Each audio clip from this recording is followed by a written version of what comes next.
On a warm August day in 636 CE, the Arab army under Khalid ibn al-Walid challenged the supremacy of the mighty Byzantine Empire. The two armies stared each other down across the grassy field of the Yarmouk plateau, while the vultures circled above. One Arab warrior stepped forward, crying out, "I am the killer of Romans! I am the scourge sent upon you!" The battle that would change the course of history is about to take place. This video is sponsored by Squarespace, the best all-in-one visual website builder.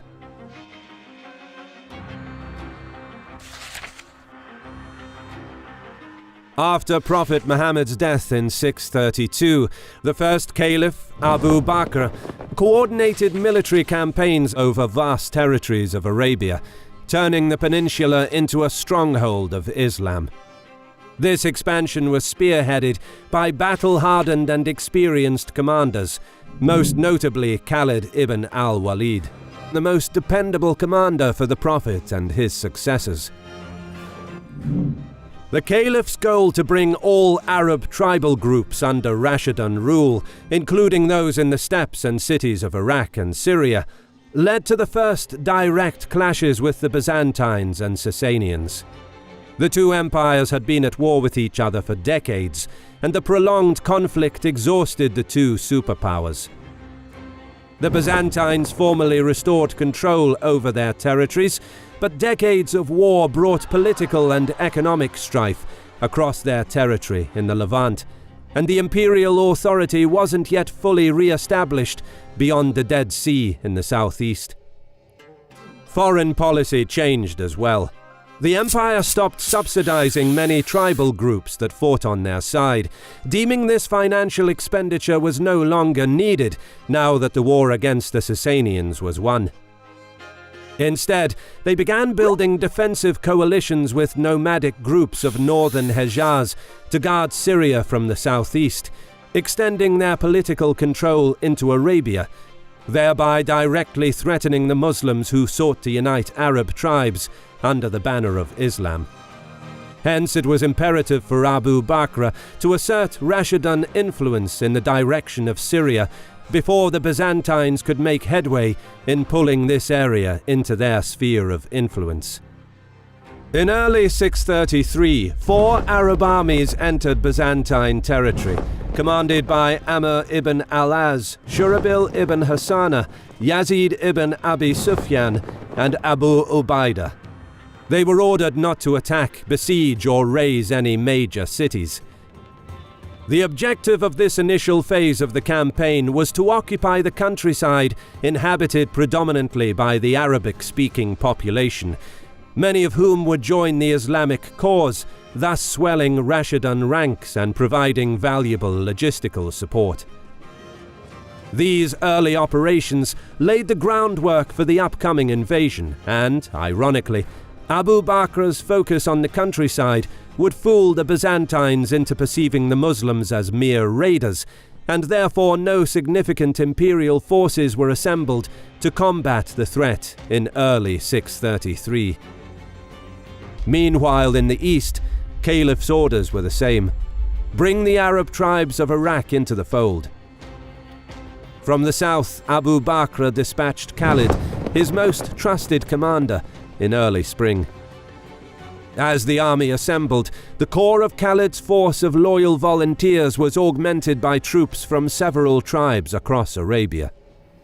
Some of these tribes fought against Medina in the Ridda Wars, but some sections remained loyal, and it was these troops that now reinforced the campaign against the Sasanians.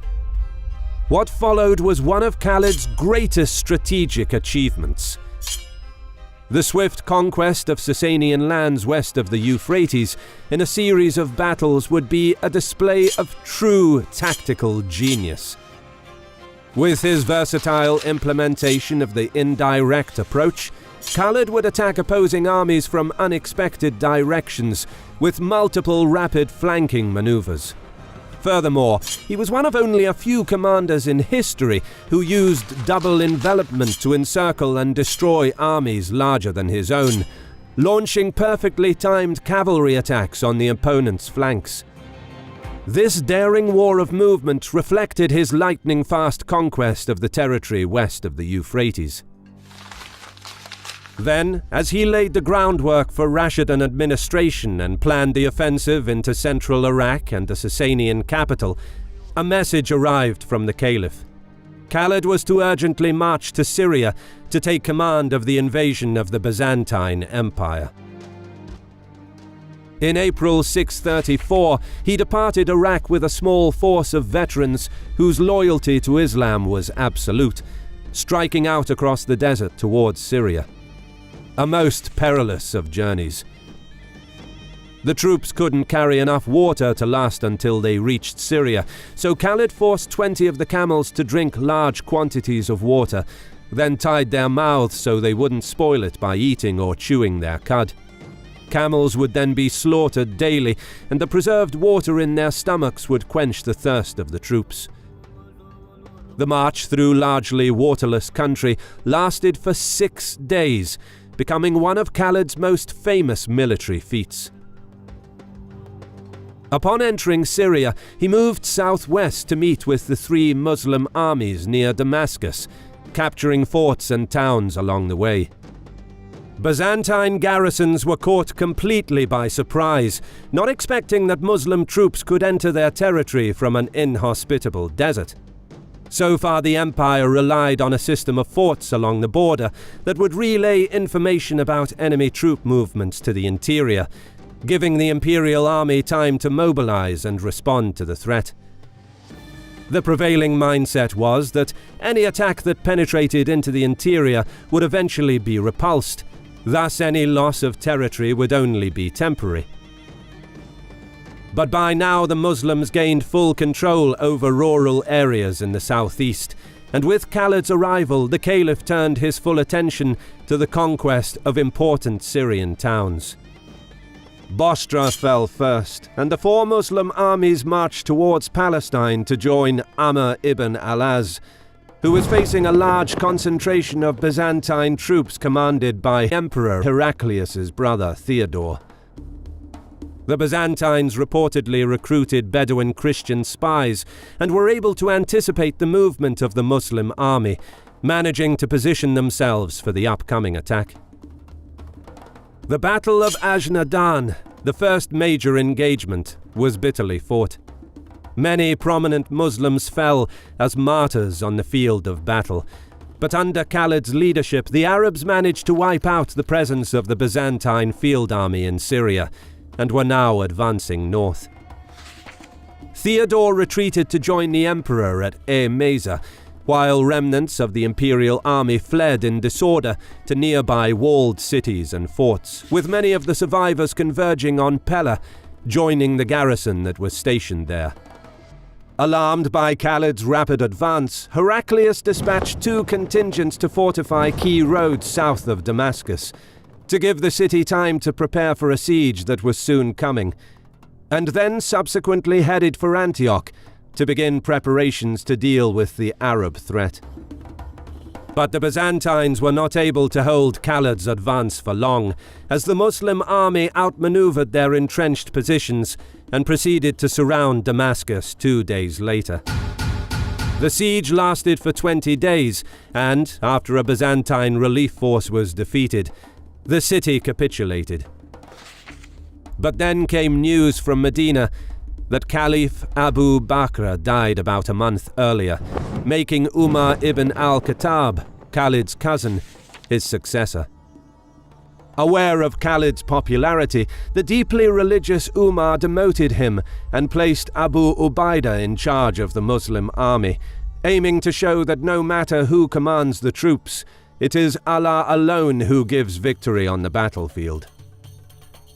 Under the command of the more cautious Abu Ubaidah, the Muslim advance continued at a slower pace over the coming months. He divided the army in two, advancing north with the majority of the troops, while sending 2 armies to capture Palestine, where several strong Byzantine garrisons remained in the rear during the initial rapid Muslim advance. Meanwhile, in Antioch, Heraclius wasn't sitting idle.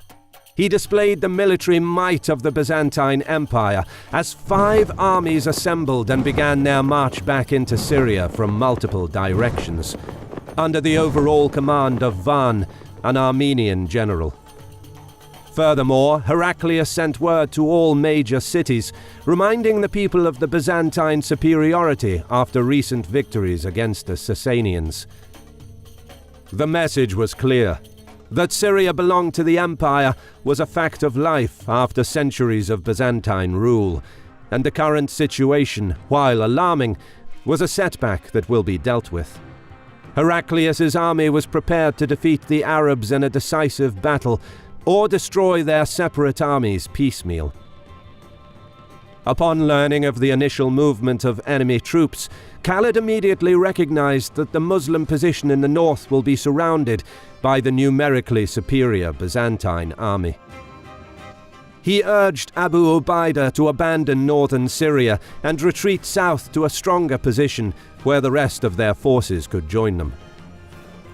After some consideration, Abu Ubaidah ordered the army to march south. Messengers were sent to the 2 commanders in Palestine to meet with the main army on the vast plains northeast of Lake Tiberias, which offered plenty of fodder for the horses and were conducive to cavalry maneuvers.